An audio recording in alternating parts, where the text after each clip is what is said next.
ഭക്ഷണ സമയത്ത് നമ്മുടെ കൂടെ ഇരുത്തണം കുട്ടികളെ. ഓവറായിട്ട് കഴിക്കുന്നതിനെ നിരുത്സാഹപ്പെടുത്തണം. പലപ്പോഴും നമ്മുടെ നാട്ടിൽ നേരെ തിരിച്ചാണ്. ഇവനെ കണ്ടോ ഉസ്താദേ, നല്ല മോന, ഒന്ന് തീരെ തിന്നൂല, എന്തെങ്കിലും തിക്കറുണ്ടോ, അത് ചോദിക്കും. ഒന്ന് നല്ലോണം തിന്നണം. ഓൻ എത്ര തിന്നു? ആകെ 2 ചപ്പാത്തി 2 പത്തിരിയൊക്കെ തിന്നുള്ളൂ. ഓൻ എത്രാം ക്ലാസ്? 2ാം ക്ലാസ്. ഇവൻ എത്ര തിന്നണ്ടേ?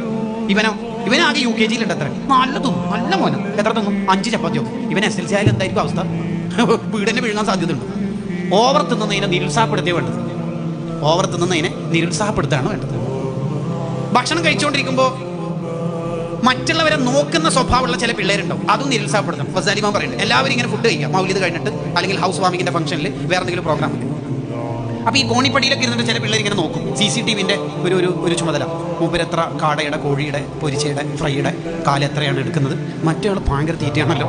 അങ്ങനത്തെ കുട്ടികളെ വിളിക്കുക. ഫസാലിമാമ നൂറ്റാണ്ടുകൾക്ക് മുമ്പ് പറയാം, അവരെ വിളിക്കാം. നീ കഴിച്ചാ അപ്പുറം പോ. അങ്ങനെ കുട്ടികൾക്ക് നമ്മളെ കൂടെ ഇരുത്തിയിട്ട് ബിസ്മി ചൊല്ലാനും അൽഹംദുലില്ലാ ചൊല്ലാനും, വലത് കൈ കൊണ്ട് തിന്നാനും, അടുത്തുനിന്ന് തിന്നാനും, 2 കൈയും കഴുകാനും, മറ്റുള്ളവരെ പരിഗണിക്കാനും കൂടി കുട്ടികളെ പഠിപ്പിക്കണം. ഷെയർ ചെയ്യാൻ പഠിപ്പിക്കണം. ഈ പ്ലേറ്റിൽ 2 ചിക്കൻ പീസാ ഉള്ളത്, ഒന്ന് ഇത്താത്തൊക്കെ കൊടുക്കണേന്ന് കുട്ടീനോട് പഠിപ്പിക്കണം നമ്മൾ.